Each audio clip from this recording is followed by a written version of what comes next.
औज़ु बिल्लाहि मिनश शैतानिर रजीम। बिस्मिल्लाहिर रहमानिर रहीम।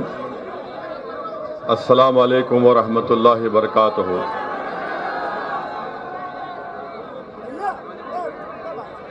मोहतरम जनाब शौकत साहब, सदर उत्तर प्रदेश मजलिस इत्तेहादुल मुस्लिमीन जनाब तस्लीम अहमद साहब,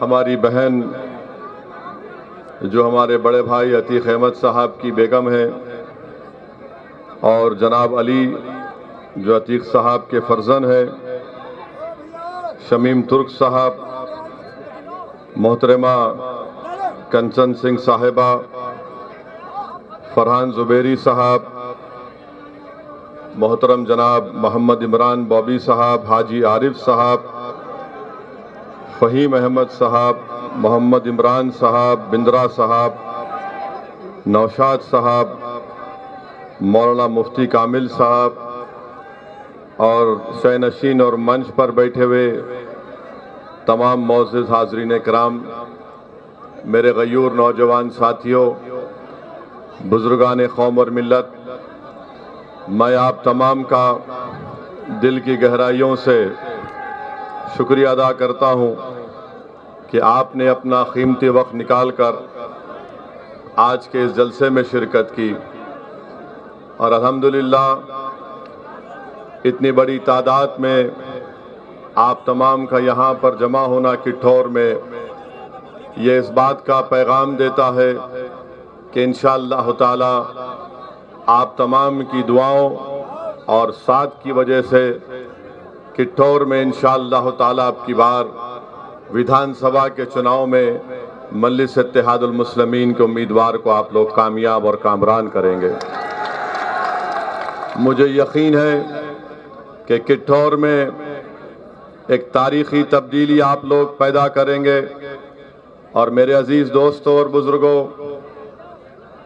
इस विधानसभा में, इस असेंबली हल्के में एक सबसे बड़ा जो मसला बना हुआ है, जिसकी मजलिस भी तायीद करती है कि किठौर को यहाँ पर इसको तहसील बनाना चाहिए, जो कई बरसों से आप लोगों का जायज़ मुतालबा रहा, मगर जिनको आपने यहाँ से अपना विधायक बनाया, जिस पार्टी को आपने सत्ता दी, जिस पार्टी को आपने उसका मुख्यमंत्री बनाया, उन्होंने किठौर को तहसील का मुकाम नहीं दिया।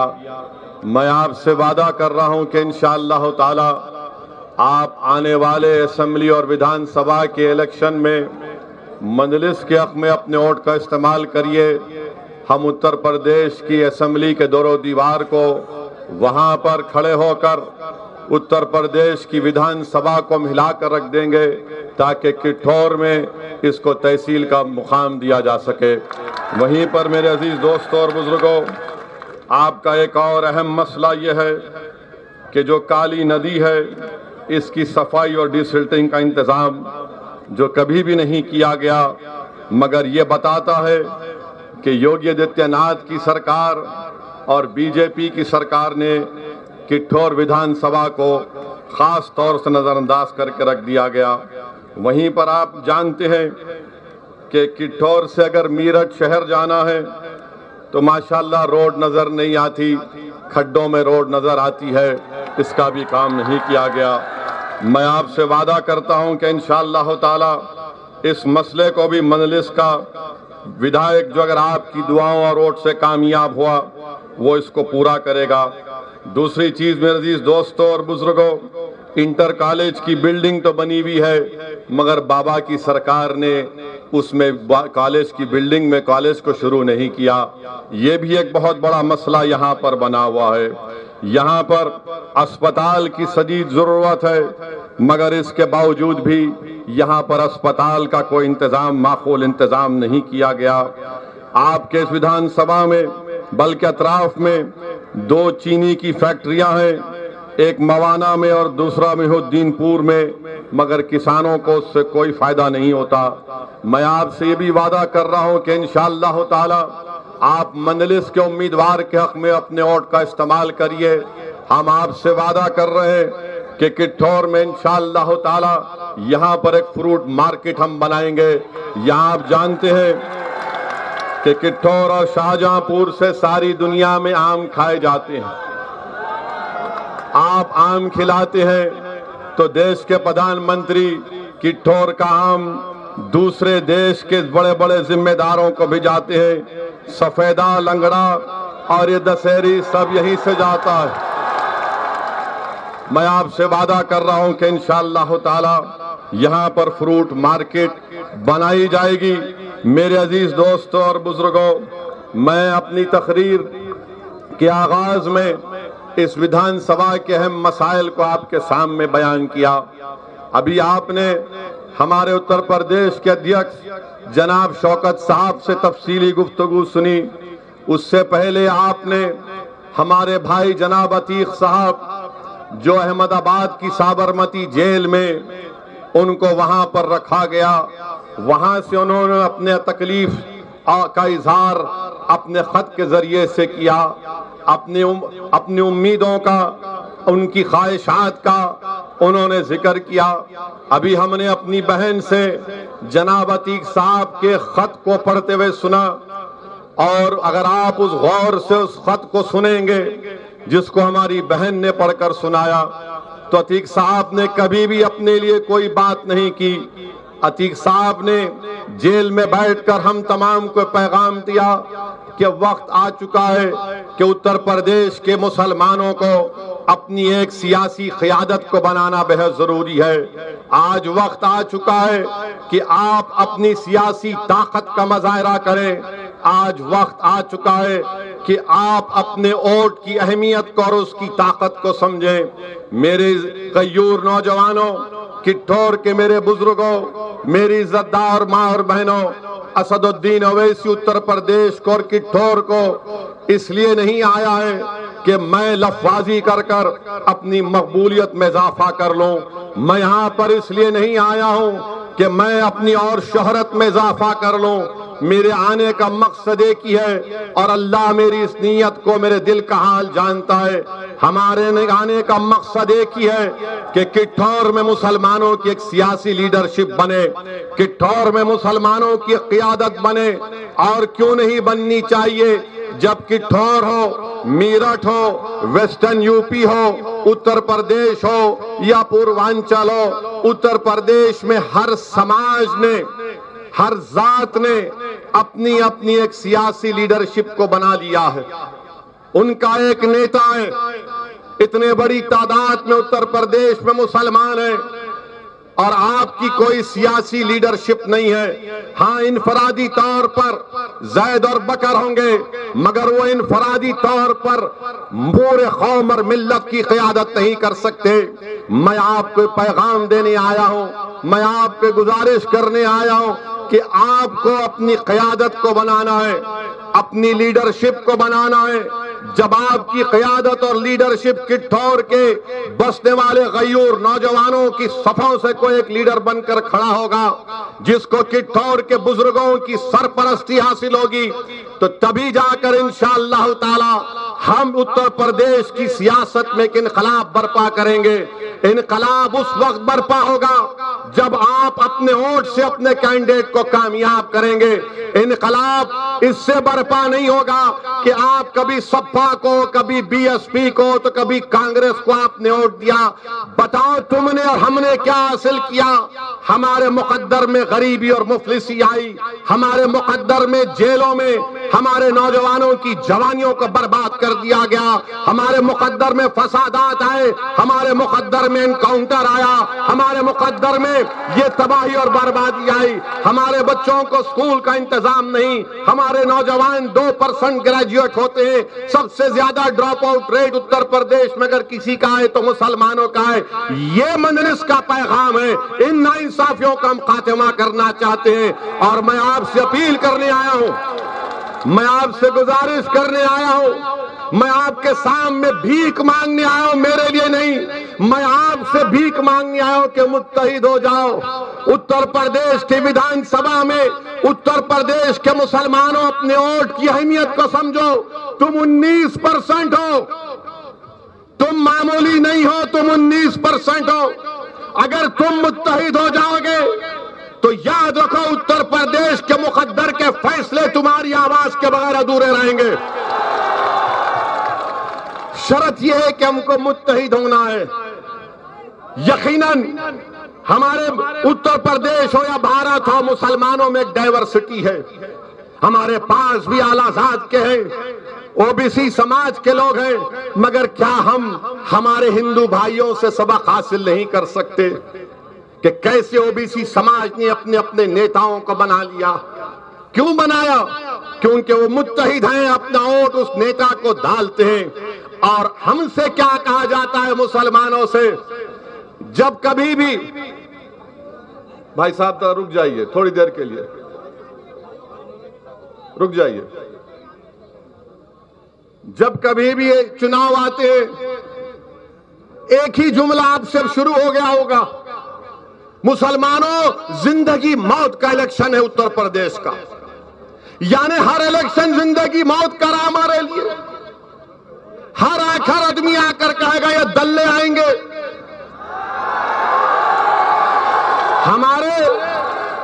हमारे जाने के बाद ये आकर आपके कान में खुसफुस करेंगे, अरे ये जिंदगी मौत का इलेक्शन है।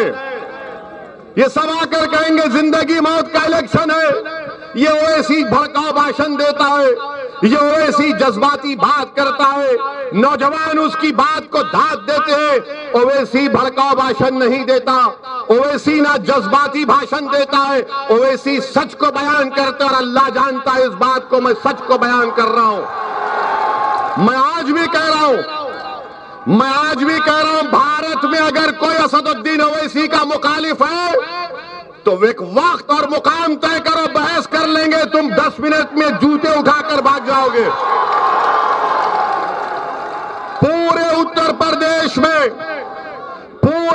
प्रदेश में अगर किसी से सबसे ज्यादा नाइंसाफी हुई दलितों के बाद, तो उत्तर प्रदेश के मुसलमानों से नाइंसाफी हुई है। और नाइंसाफी करने वाले कौन? जो हमसे वोट हासिल करते रहे, ये डरा डरा कर वोट हासिल किया कि जिंदगी और मौत का इलेक्शन है। इलेक्शन तो हो गया, हम रोज मरते थे, वो कभी नहीं आते थे, मगर जब इलेक्शन आ गया तो सब के सब एक ही आवाज में, यानी खव्वालों की एक टीम निकल चुकी है, एक ही राग में राग जागते हैं कि जिंदगी मौत का मामला है, जिंदगी मौत का मामला है। बताओ अगर उत्तर प्रदेश में सिर्फ 2% मुसलमान ग्रेजुएट हैं तो क्या यह जिंदगी मौत का मामला नहीं है? उत्तर प्रदेश में अगर सबसे ज्यादा बच्चे और बच्चियां स्कूल से दूर हैं, मुसलमान हैं, क्या यह जिंदगी और मौत का मामला नहीं है? उत्तर प्रदेश की जेलों में 27% मुसलमान अंडर ट्रायल हैं, तो क्या यह जिंदगी और मौत का मामला नहीं है? उत्तर प्रदेश में 5 साल में सबसे ज्यादा इनकाउंटर 37% अगर किसी का हुआ तो मुसलमानों का है, तो क्या इनकी मौत नहीं हुई है? तुम कब आवाज उठाओगे इस पर? अगर आप ये समझ रहे हैं कि समाजवादी बीएसपी हो या कांग्रेस हो वो इन मसाइल को उठाएगी, नहीं उठाएगी। वो सिर्फ तुमसे कहेगी कि तुम्हारा पैदा होना, इस दुनिया में आना इसलिए है कि तुम्हारे बाप दादा हमको वोट डालती आए, अब तुम भी वोट डालते रहो, हमारे कैदी बनकर रहो, हमारी गुलामी करते रहो। तुम्हारे मसाइल पर कोई तवज्जो नहीं दी जाएगी, तुम सिर्फ वोट डालने के लिए जिंदा रहोगे। मैं आपसे कह रहा हूं कि हम नहीं मरेंगे इंशाअल्लाह ताला। हम मरने के लिए नहीं आए, हम सियासी तौर पर मरने के लिए नहीं आए। जिंदगी और मौत का फैसला तो अल्लाह करता है। हर एक के लिए एक वक्त लिखा जा चुका है।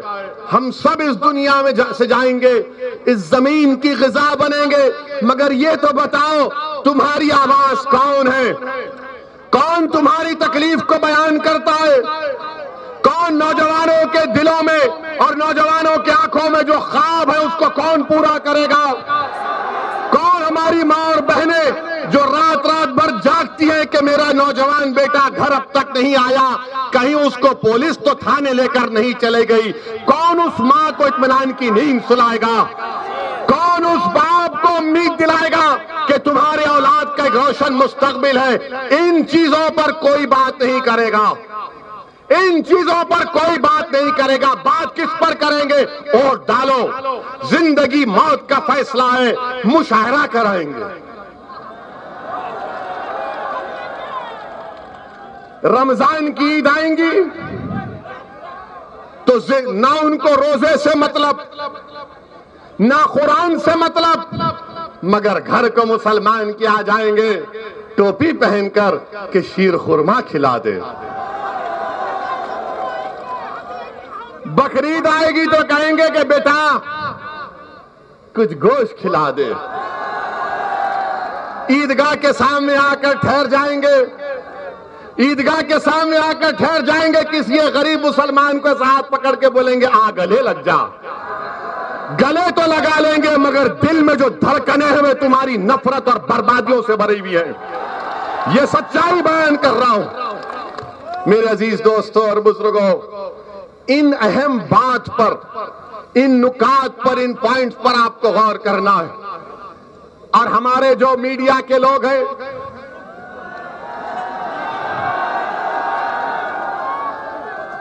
80% मोदी की ताईद में है, 20% जो अपने आप को सेकुलर बोलते हैं। ये 80% और 20% में एक फर्क है, एक चीज है जो दोनों में मुत्तहिद है एक चीज पर। 80% जो मीडिया मोदी की सपोर्ट करता है, 20% जो अपने आप को सेकुलर बोलता है, सेकुलर नहीं है, अंदर से आरएसएस की पैंट पहने हुए हैं। तो वो और ये 80 और 20% एक बात पर मुत्तफिक है कि मुसलमानों की कोई पॉलिटिकल लीडरशिप नहीं बननी चाहिए, मुसलमानों की कोई लीडरशिप नहीं बननी चाहिए। ये बीजेपी आरएसएस के लोग कहते हैं मुसलमान की लीडरशिप बनेगी तो देश का विभाजन हुआ था। तो हम उनको बताना चाह रहे हैं, अगर आज भारत में इतनी बड़ी तादाद में मुसलमान रह रहे तो हमने, हमारे बुजुर्गों ने जिना के पैगाम को हमने ठोकर मारी थी और हमने कहा कि हम पाकिस्तान से कोई हमारा मतलब नहीं है, कोई मतलब नहीं है पाकिस्तान से हमारा। हमने उस पैगाम को ठुकराया। और जो लोग मुझ पर इल्जाम लगाते हैं, क्या तुम नहीं जानते कि दिल्ली की जामा मस्जिद की सीढ़ियों पर खड़े होकर क्या भारत के मुसलमानों को उस वक्त की हुकूमत के वजीर मौलाना अबुल कलाम आजाद ने नहीं कहा था भारत के मुसलमानों से कि तुम हिजरत के मुकद्दस नाम पर फरार की जिंदगी मत गुजारो? क्या उस वक्त की हुकूमत नेहरू के कैबिनेट के मंत्री कौन थे? मौलाना अबुल कलाम आजाद रहमतुल्लाह अलैह। क्या मौलाना आजाद ने नहीं कहा था कि हिजरत के मुकद्दस नाम पर फरार की जिंदगी मत गुजारो? तुम इस भारत के शहरी हो तो बताओ आपने हमारे से क्या किया? फिर हमको इस वतन अजीज से जब भी मोहब्बत थी, आज भी और कल भी रहेगी इंशाअल्लाह ताला। और फिर ये जो 20% का अपने आप को सेकुलर कहते हैं, इनको भी एक ही बात की तकलीफ है कि ओवैसी मुसलमानों की पॉलिटिकल लीडरशिप की बात कर रहा है। ये नहीं हो सकता। मैं उन मीडिया के लोगों से पूछना चाह रहा हूं, जब अगर कोई एक मीडिया का एक जिम्मेदार किसी टीवी चैनल में पहुंच जाता है और वो एक बड़े ओहदे पर आ जाता है, तो वो ये कोशिश करता है कि अपनी जात के लोगों को मीडिया में घुसाया जाए, उसको नौकरी मिले। मैं नाम लेना नहीं चाहता, मगर किसी ने मुझसे कहा था कि फलां शख्स के बारे में आपकी राय क्या है? तो मैंने कहा उनके बारे में मशहूर है कि जब वो किसी टीवी चैनल में एंकर थे तो उस मीडिया चैनल के लोगों को बोलते थे कि ये मेरी जात का है, इसको नौकरी पे रख लो, इसको नौकरी पे रख लो। आज आकर आप इंटरव्यू ले रहे लोगों का कि ओवैसी का सभा है, मजलिस की सभा है, बोलो क्या होगा, उत्तर प्रदेश में क्या होगा। अच्छा, सवाल कैसे करते, मुसलमान का अगर वोट नहीं मिला तो बीजेपी आ जाएगी? पूछते हैं ना, बोलते हैं ना, अगर मुसलमान का वोट डिवाइड हुआ तो बीजेपी आ जाएगी? ये हर एक सवाल करता है ना आपसे। मुसलमान का और डिवाइड हुआ तो बीजेपी आ जाएगी, पूछते हैं ना। अच्छा, आप मेरे सवाल का जवाब दो। 2014 के जब लोकसभा के चुनाव हुए, क्या आपने मोदी के नाम पर वोट दिया था? किसने बीजेपी को वोट नहीं दिया? हाथ उठाइए।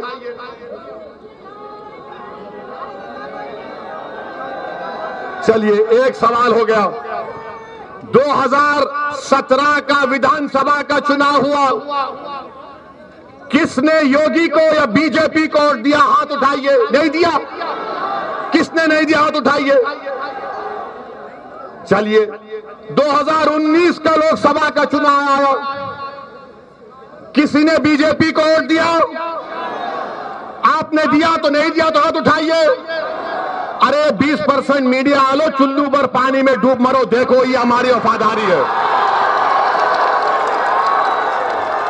बेशर्मो, देखो ये।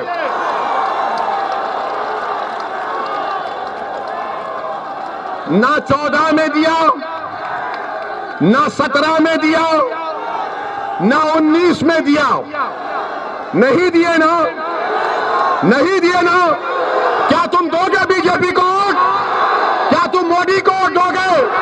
तो क्या तुम अब की बार ओवैसी का साथ दोगे? क्या तुम मंजलिस को वोट दोगे? अब सुनो आप, 2014 में किसकी सरकार थी उत्तर प्रदेश में? अखिलेश की थी ना?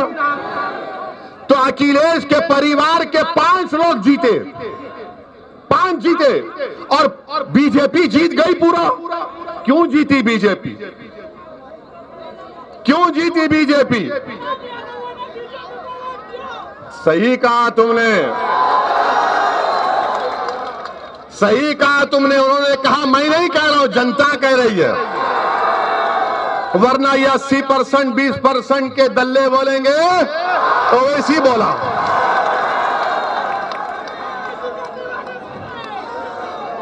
दो 2017 का विधानसभा हुआ, क्या आपने बीजेपी को वोट नहीं दिया तो कैसे योगी मुख्यमंत्री बन गए? कैसे बने योगी मुख्यमंत्री, बताओ। आपसे सवाल नहीं कर रहा हूं, मैं उन लोगों से कर रहा हूं जो असदुद्दीन ओवैसी पर उंगली उठाते हैं। हम जब दलाल देते हैं, प्रूफ देते हैं, तो इनकी जबान खामोश हो जाती है और खामोश बैठ जाते, समझ में नहीं आता कि इससे कैसे मुकाबला करें। 2019 का लोकसभा का चुनाव हुआ, ये मेरठ की पार्लियामेंट की सीट है ना, ये मेरठ, ये किट्ठौर मेरठ सांसद की विधानसभा लोकसभा में आता है ना। बताइए आप, क्या आपने जब बीजेपी को वोट नहीं दिया कैसे जीत गया? यहां से वो कैसे जीत गया? अखिलेश यादव ने 3 इलेक्शन हार गए। अखिलेश यादव 14 का, 17 का और 19 का 3 इलेक्शन अखिलेश यादव हार चुके हैं। और अगर आप अपने वोट की कीमत और अहमियत को नहीं समझेंगे तो फिर नुकसान आपका होगा, अखिलेश यादव का नहीं होगा। अखिलेश यादव आराम से बैठे, अखिलेश यादव के घर पर आकर कोई नारा नहीं लगाता कि अखिलेश कब्रिस्तान या पाकिस्तान के नारे सुनना हमारे मुकद्दर में लिखा हुआ है। अखिलेश यादव के घर पर आकर कोई पत्थर नहीं फेंकता, मेरे घर पर आकर पत्थर फेंकता है। अखिलेश यादव जेल को नहीं जाएंगे, जेल को जाना हमारा मुकद्दर बना दिया गया। अखिलेश यादव का एनकाउंटर नहीं होगा, एनकाउंटर मेरा है, हर गोली पर मेरा नाम लिखा है। अखिलेश यादव के बच्चे सुनो मेरी बात को, अखिलेश यादव के साथी, उनकी औलाद अच्छे बड़े बड़े स्कूलों में पढ़ेगी। मेरे बच्चों को स्कूल में पढ़ाने के लिए स्कूल नहीं है, स्कूल है तो फीस देने का इंतजाम नहीं है। अखिलेश यादव के यादव बरादरी के लिए उनके नौजवान ग्रेजुएट हो जाता है, मुसलमान ग्रेजुएट नहीं हो सकता। बताओ फिर कौन आवाज उठाएगा? आपको लड़ना है, मैं नहीं। मेरी जिंदगी का कोई भरोसा नहीं है। मैं आपको एक पैगाम देने आया हूं मेरे अजीज दोस्तों और बुजुर्गों, आप सिर्फ एतमाद हासिल करो, डर से आगे निकलो। आप सोचते हैं कि अगर वोट नहीं डालेंगे तो क्या होगा? आपने 3 मरतबा वोट दिया ना, 14 में, 17 में, 19 में, तो क्या हुआ? इनका वोट मोदी के गोद में बैठकर इनका वोटर चाय पी रहा है। यह हकीकत है, मैं आपको बयान कर रहा हूं। मेरे अजीज दोस्तों और बुजुर्गों, जो लोग हम पर इल्जाम लगाते हैं, बताओ इन दलील जो दिया हूं ये सच है या झूठ है? इस पर कोई जवाब नहीं दे सकते। बिहार में हम इलेक्शन लड़े तो बिहार के असेंबली के इलेक्शन में भी यही 80-20% के लोग शुरू हो गए। ओवैसी लड़ रहा है, बीजेपी आ जाएगी, बीजेपी आ जाएगी। बिहार में आरजेडी और कांग्रेस और माले का अलायंस हुआ। करीब 70 सीट पर कांग्रेस लड़ी और मजलिस 19 सीट पर लड़ी। 19 में हमने 5 पर कामयाबी हासिल की और जो बचे सीटें थीं उसमें 9 पर कांग्रेस और राजद कामयाब हो गए, 6 पर नीतीश और मोदी कामयाब हो गए। हमारी वजह से नहीं हुए। अब बिहार में 2 विधानसभा का बाई इलेक्शन हो रहा है। जो बिहार में ओवैसी को गालियां देते थे, क्या क्या बकवास बकते थे, क्या क्या इल्जामात मुझ पर लगाए, मैंने उन तमाम इल्जामात लगाने वालों को अल्लाह के हवाले कर दिया हूं। अल्लाह फैसला करेगा उसका इंशाअल्लाह ताला। उस वक्त अब बिहार में 2 विधानसभा के बाई इलेक्शन हो रहा है। 30 नवंबर को पोलिंग है। 1 साल पहले तक ओवैसी को गाली देने वाले आज कांग्रेस और आरजेडी एक दूसरे का मुकाबला कर रहे हैं। बताओ आप इनकी मुनाफिकत देखिए, इनका ड्रामा देखिए। आरजेडी लालू और कांग्रेस के राहुल एक तरफ दोनों लड़ रहे हैं और अगर कल वहां पर जेडीयू जीत जाएगी तो किस पे इल्जाम लगाएंगे? ये इल्जाम ये लगाएंगे नहीं, असदुद्दीन ओवैसी लड़ा नहीं मगर किठौर में भड़काऊ भाषण दिया, उसका असर बिहार में हो गया। अरे पापियों, अगर 50 साल का बच्चा शादी नहीं करता तो मैं जिम्मेदार? कल भैंस और गाय दूध नहीं देगी तो मैं जिम्मेदार? सुबह में मुर्गी तहज्जुद में बांग नहीं देगी तो मैं जिम्मेदार? अरे तुम्हारी कमजोरियां, तुम्हारे झूठ, तुम्हारी मक्कारी तुमको इंशाअल्लाह एक दिन तबाह बर्बाद कर रही है। अब आप बताइए, बिहार में कांग्रेस और लालू एक दूसरे से मुकाबला कर रहे हैं और यहां पर आकर कह रहे हैं ओवैसी वोट काटने आया है। मगर जब हम ये बयान करते हैं तो आज कुछ नहीं कह सकते हैं।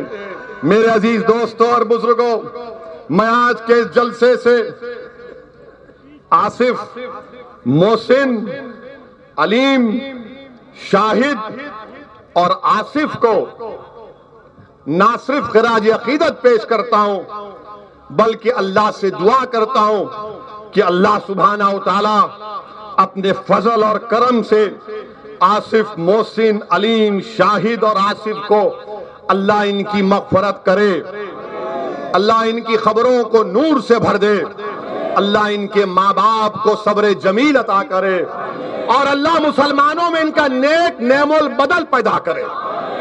अब आप जानते कौन था आसिफ? आप जानते कौन था मोहसिन? आप जानते अलीम कौन था? आप जानते शाहिद कौन था? कौन थे लोग? ये हाल है हम मुसलमानों का। किठौर के नौजवानों, मैं तुमसे शिकायत करने आया हूं कि जिन बच्चों को पुलिस ने गोलियों का निशाना बना दिया CAA में, मेरठ में, तुम उनका नाम भूल गए? नहीं, थाली मारने के लिए नहीं, याद दिला रहा हूं, ये मरने वाले किसी के बेटे थे, किसी का भाई था, किसी का शौहर था, किसी की जिम्मेदारी थी जो आज वो लोग महरूम हो चुके हैं।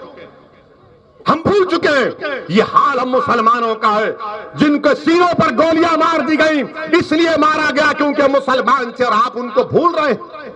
याद रखो इन लोगों को, याद रखो इन लोगों को, ये मरे नहीं, ये जिंदा हैं, ये शहीद है, अल्लाह की राह में उन्होंने अपनी जानों को कुर्बान किया है। अल्लाह ने कुरान में फरमाया कि इनको गिज़ा दी जाती है। आसिफ को गोली मारने वालों, मोहसिन को गोली मारने वालों, अलीम और शाहिद को मारने वालों, सुनो, ये जिंदा है, तुम्हारी गोलियों ने इनको खत्म किया होगा मगर इनके जिस्मों को खत्म किया होगा, मरो जिंदा है, ये शहीद हैं और अल्लाह के पास इंसाफ होगा इंशाअल्लाह ताला। जिन जालिमों ने, जिन जालिम हुकूमत ने हमारे बच्चों को हमसे छीना है, जिन पुलिस के लोगों ने अपने नापाक उंगलियों से गोलियां चलाई है, तैयार हो जाओ, अल्लाह इंसाफ करेगा इंशाअल्लाह ताला। हम कुछ नहीं करेंगे, हम जमहूरियत में लड़ेंगे। हमारे पास हथियार नहीं है पुलिस वालों, हमारे पास ये हमारे हाथ, हमारे हथियार है, ये हमारे हाथ हथियार है जो हम अल्लाह के सामने रो रो कर भीख मांगेंगे। अल्लाह तेरे उम्मत मोहम्मदी के इस बच्चे को मारा गया, तू इंसाफ करम, बेबस है। मेरे अजीज दोस्तों और बुजुर्गों, आसिफ, मोहसिन, अलीम और शाहिद की कुर्बानी को याद रखो, याद रखो, भूलो मत इन लोगों को। और वहीं पर मेरे अजीज दोस्तों, बुजुर्गों, अब आप देख रहे हैं कि अगर किसी की मौत होती है पुलिस के एट्रॉसिटी की वजह से, हर पार्टी का लीडर पहुंच जाता है। अखिलेश पहुंचते हैं, कांग्रेस की मोहतरमा पहुंच जाती है, पहुंच जाती है। हम इनसे पूछना चाह रहे कि बबूतरा गांव प्रतापगढ़ का तौफीक, जिसको पुलिस ने फेक एनकाउंटर में मार दिया, क्यों नहीं जाएंगे उनके पास? नहीं जाएंगे। उन्नाव का फैसल, तरकारी बेचने वाला, पुलिस कस्टडी में मर गया, कोई नहीं जाएगा। गोरखपुर में गुप्ता साहब को मारा गया, मर गया, हमने उसको कंडेम करते, तो अखिलेश कानपुर जाकर उनके परिवार को 21 लाख का चेक देते। 21 लाख का। क्या फैसल को नहीं देना चाहिए था? क्या तौफीक को नहीं मिलना चाहिए था? मेरे अजीज दोस्तों और बुजुर्गों, ये इसलिए नहीं करते, इसलिए तौफीक और फैसल के पास नहीं जाते क्योंकि अगर उनके पास जाएंगे तो दूसरों का वोट नहीं मिलेगा।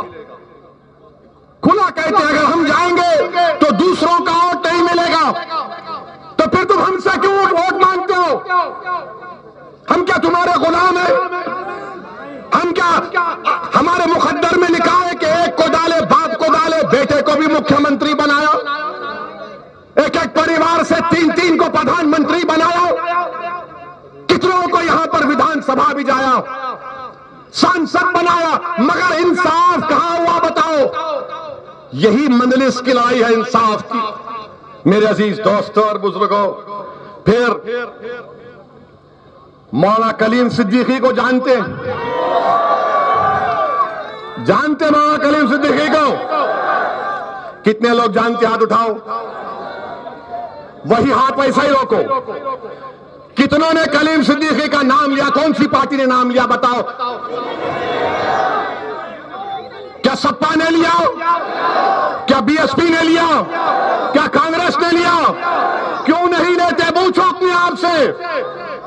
इसलिए नहीं लेते कि कलीम का नाम लेंगे तो शाम नाराज हो जाएगा। अगर कलीम का नाम लेंगे तो शाम नाराज हो जाएगा, अगर कलीम का नाम लेंगे तो योगी नाराज हो जाएगा, अगर कलीम का नाम लेंगे तो मोदी नाराज हो जाएगा। इसीलिए कलीम का नाम नहीं लेते। मेरे अजीज दोस्तों और बुजुर्गों, हम ही तो बोल रहे हैं मौला कलीम सिद्दीकी के बारे में, ये लोग नहीं बोलेंगे। ये कैसा बोलते हैं? इनके पास जो इनके मुस्लिम दुम छल्ले जिसको कहते हैं, इनको बुलाते हैं कमरे में, अकेले बात करके बोलते हैं, देखो तुम एक बयान दे दो। आज ओवैसी ने कित्तौर में कहा, तुम एक छोटा सा बयान दे दो।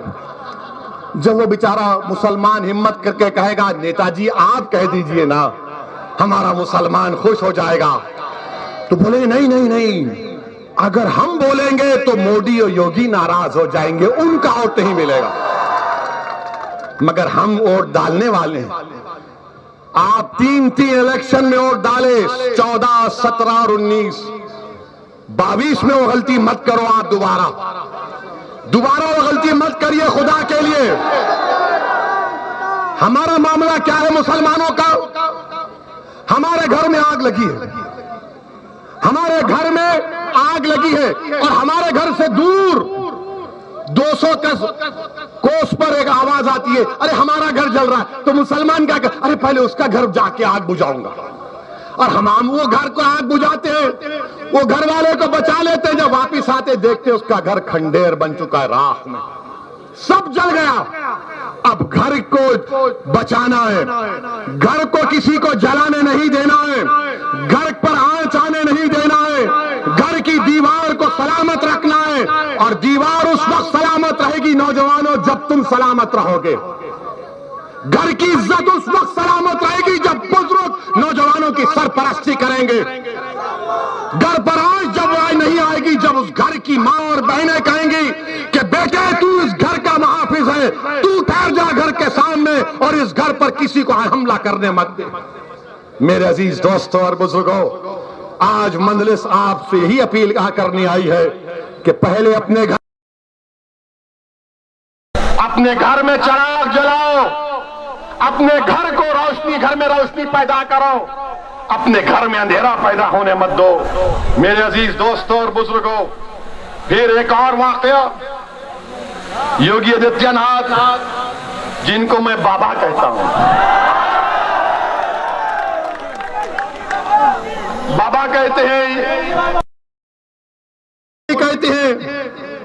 सबका साथ, सबका विश्वास, सबका विकास। और कल मोदी जी तो देश के सामने 10 बजे आ गए, आके बोले भाइयों बहनों,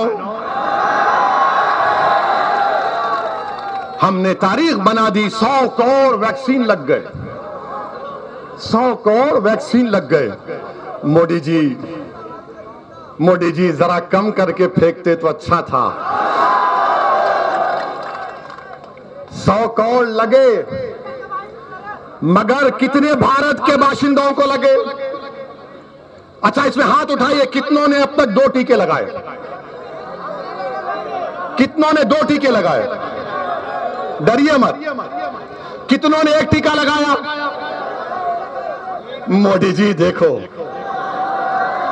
सिर्फ 1 टीका लगा रहे, बाजा बजा रहे। भारत में सिर्फ 31%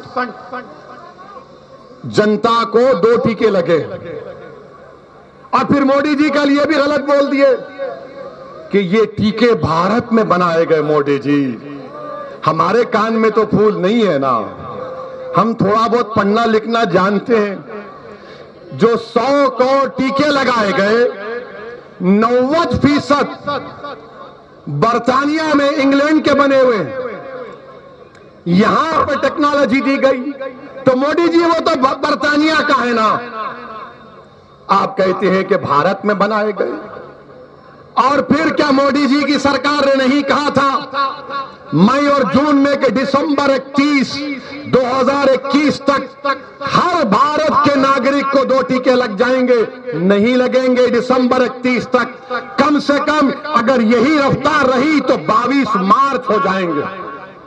मेरे अजीज दोस्तों और बुजुर्गों, फिर यहां पर हम पूछना चाहते हैं कि जब कोविड की पहली वेव आई, क्या तबलीगी जमात पर जुल्म नहीं हुआ? हाथ उठाकर बोलो, तबलीगी जमात पर जुल्म नहीं हुआ? अब इस पर भी कौन बोले? कोई नहीं बोला। मगर इलेक्शन आया तो अब तबलीग कर रहे, इसको वोट मत दो, इसको वोट मत दो, बीजेपी आ जाएगी, बीजेपी आ जाएगी। जब तबलीगी जमात पर जुल्म हो रहा था तो तुम लखनऊ में अपने घर में दरवाजे बंद करके एयर कंडीशन के कमरे में बैठे थे। अगर कोई आवाज उठा रहा था कि तबलीगी जमात पर निशाना बनाया जा रहा है तो मजलिस इत्तेहादुल मुस्लिमीन अपनी आवाज को उठा रही। और क्या हुआ बताइए आप। मैं आपको मेरठ की मिसाल दे रहा हूं, क्योंकि कल कोई यह ना कह दे कि असदुद्दीन ओवैसी लंबी लंबी छोड़ते हैं मोदी की तरह। आपको मालूम होगा,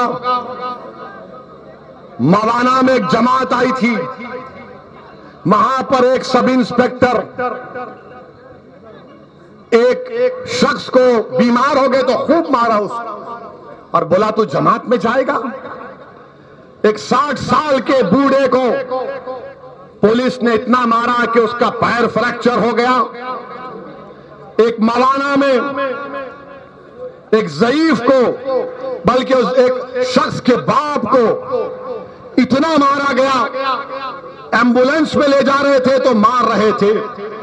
और फिर एक 22 साल की हमारी बहन ताजिम, जिसका नाम ताजिम है, याद रखो, वो 3 अस्पताल में गई। उसके अतड़ियों में दर्द था। ये 9 मई की बात कर रहा हूं, वरना ये 20% 80% ये बोलेंगे कहां से लाए, कहानी बना रहे हैं। इस ताजीम को लोकप्रिय अस्पताल मेरठ में लेकर गए, बोले नहीं लेंगे। न्यूटेमा हॉस्पिटल लेकर गए शहर में, नहीं लिए। मेरठ मेडिकल कॉलेज को लेकर गए, नहीं लिए। और सुबर्ता मेडिकल कॉलेज में लेकर गए तो वेंटिलेटर पर आ गई और 3 दिन के बाद उसकी मौत हो गई। मेरे अजीज दोस्तों और बुजुर्गों, ये सबका साथ और सबका विश्वास की निशानी है बाबा। और फिर 6 मई को अमरीन हामिला थी। हिंदुस्तान अखबार की रिपोर्ट है, लिसारी गेट शाम नगर की रहने वाली। 7 मई को उसको दर्द शुरू हुआ, हर अस्पताल में लेकर जा रहे थे। नाम अमरीन था तो कहा कोविड का टेस्ट नहीं है, नहीं लेंगे। अमरीन अस्पताल पहुंचने तक तड़प तड़प कर अमरीन मर गई। ये सबका साथ, सबका विश्वास है। आप बताइए, जो कुछ नाम आपके सामने कहर बता रहा हूं, ये सब सच्चे हैं। और मेरे अजीज दोस्तों और बुजुर्गों, ये मेरठ का जिला है जहां से एक चिंगारी निकली थी सन 57 में। हमारे बुजुर्गों ने एक चिंगारी को भड़काया था तो मेरठ से लेकर लाल किला हिल गया था। अंग्रेजों को भागना पड़ा लाल किले पर। मेरठ के बहादुरों ने, गाजियों ने, मेरठ के शौहदाओं ने अंग्रेजों की ईंट से ईंट बजा दी थी। आज असदुद्दीन ओवैसी आपसे वही गुजारिश करने आया है, तुम इस तारीखी सरजमीन पर बसने वाले हो, तुम एक चिंगारी दिखाओ, एक हरकत दिखाओ, जिस तरह हमारे बुजुर्गों ने, तुम्हारे बुजुर्गों ने सन 57 में अंग्रेजों के खिलाफ जिहाद किया था। सन 57 में अंग्रेजों की गुलामी से देश को आजाद कराने के लिए अपनी जानों को निछावर कर दिया था। ऐ मेरठ की सरजमीन पर बसने वाले मेरे हिंदू, मुसलमान, दलित और ओबीसी भाई और बहनों, तुम उन मुजाहिदीन आजादी के वारिस हो। तुमको हरकत करना पड़ेगा, तुमको इंसाफ के लिए उठना पड़ेगा, तुमको मायूसी को खत्म करना पड़ेगा, तुमको अपने बुजुर्गों के, बहादुरों की कहानियों को दोबारा दोहराना पड़ेगा। मेरे अजीज दोस्तों और बुजुर्गों, इस मेरठ में मावी गांव में क्या हुआ, दिसंबर 2020, जनवरी 2021 को कई मुस्लिम परिवारों को अपना घर बार छोड़कर जाना पड़ा। गांव मावी गांव है। अब आप बताइए, उसी गांव में मैंने अखबार में पढ़ा कि एक बेटी ने अपने बाप से कहा, जिसके 3 बेटियां थीं, कि अब्बा हम ऐसे खौफ में नहीं जी सकते।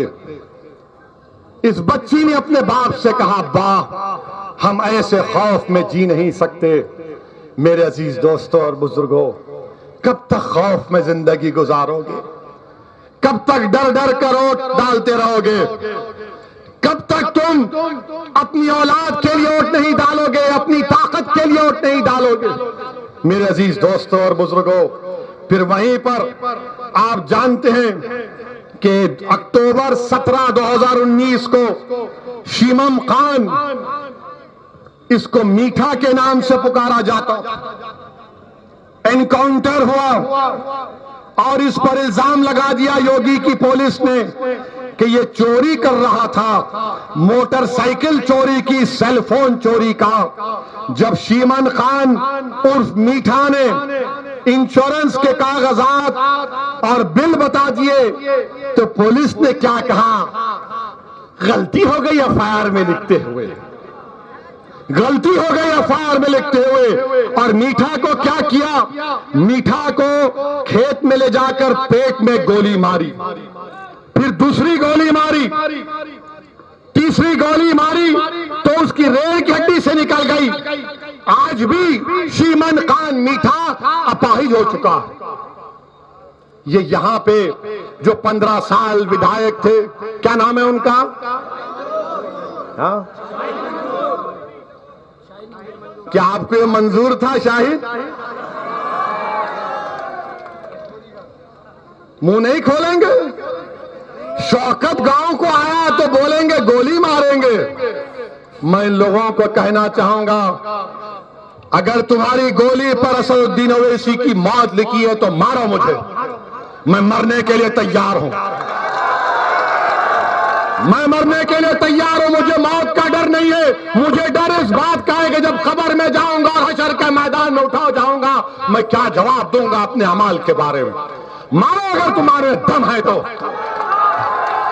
तुम तो गोली अपने भाई को मार सकते ना, तुम तो इतने बहादुर हो कि तुम हम पर ही गोली उठा सकते हो, मगर तुम्हारी गोलियों को जंग लग गया था, तुम्हारी सोच खत्म हो चुकी थी, तुम मर्द नहीं मुकन्निस कहलाने के लायक हो।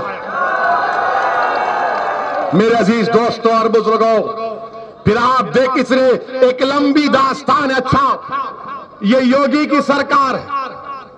योगी बोलते कोई यहां पर फसाद नहीं हुआ। कितना झूठ बोलेंगे योगी आप? एनसीआरबी का डेटा है 2019 में अमित शाह की मिनिस्ट्री कह रही है कि उत्तर प्रदेश में 5000 से ज्यादा कम्युनल राइट्स इंसिडेंट हुए। और फिर हम बाबा से पूछना चाह रहे हैं, बाबा परवीन कुमार का नाम याद रखो। ये सहारनपुर का परवीन कुमार है, जिसने सहारनपुर से 200 किलोमीटर पैदल गया। क्यों गया? क्योंकि बाबा की पुलिस ने उसको पकड़ा और उससे कहा, परवीन कुमार से, कि क्या तूने इस्लाम को कबूल करके अपना नाम अब्दुल समद रख लिया? बाबा की पुलिस ने। और परवीन कुमार कौन था? परवीन कुमार अपने आप को योगी का भक्त बोलता था। परवीन कुमार अपने आप को हिंदुत्व का नेशनलिस्ट कहता था। इसने बाबा पर किताब भी लिखी, मोदी पर किताब लिखी। जब परवीन कुमार को नहीं छोड़ा गया, जिसने योगी पर किताब, मोदी पर किताब, उसको योगी की पुलिस ने कहा कि तू धर्मांतरण कर चुका। मेरे अजीज दोस्तों और बुजुर्गों, ये उत्तर प्रदेश का हाल है। मेरी आपसे गुजारिश है कि आप, हमको यकीनन इंशाअल्लाह ताला, हमारी भी ख्वाहिश है, हमारी भी कोशिश है कि उत्तर प्रदेश में दोबारा योगी मुख्यमंत्री ना बने। हमारी भी ख्वाहिश है कि 24 में दोबारा देश का प्रधानमंत्री मोदी ना बने। और इंशाअल्लाह ताला हम अपनी कोशिश को जारी रखेंगे। मगर मैं किठौर से उन लोगों को एक सवाल करना चाह रहा हूं जो योगी और मोदी के भक्त हैं। जरा ये तो बताओ, ये तुम्हारा उत्तर प्रदेश का कैसा मंत्री है? उस मंत्री का नाम याद नहीं आ रहा, जोकर तो है वो। उन्होंने कहा कि पेट्रोल को भारत के 95% लोग इस्तेमाल ही नहीं करते। मंत्री ने कहा, ये क्या नाम है उनका? हाँ, नाम क्या है उनका? नाम देखना पड़ेगा।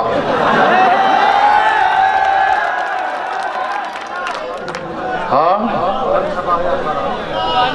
उनका नाम है, महाशय का नाम है उपेंद्र तिवारी। मीडिया वाले बोल रहे हैं, देखो आप, क्योंकि ये मीडिया वाले मोटरसाइकिल पर अपने घर को जाते हैं ना, उसमें तो पेट्रोल गिरता है। तो तिवारी साहब बोल रहे हैं 95% लोगों को पेट्रोल की जरूरत नहीं है। तो मैं उत्तर प्रदेश के हर वो शख्स जो मोटरसाइकिल चलाता है, आप खुद सोचो, जो योगी और मोदी का भक्त है, क्या तुम अब भी योगी और मोदी को वोट दोगे? पेट्रोल की कीमत क्या है? जोर से बोलो, नहीं सुने आया, जोर से बोलो ताकि मोदी को मालूम हो। आपको ये कीमतों की फिक्र नहीं है। अब आप बताइए 160, 106, मगर मोदी जी बोल रहे भाइयों मैंने 100 करोड़ हमने आपका इंजेक्शन लगाया। गरीब कहां जाएगा योगी मोदी जी?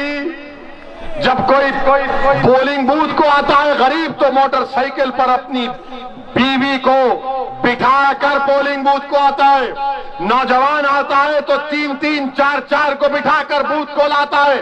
अब उन नौजवानों को, उन मोटरसाइकिल चलाने वालों को सोचना पड़ेगा कि ये बीजेपी की सरकार इन महंगाइयों का मजाक उड़ा रही है, महंगाई का मजाक उड़ा रही है।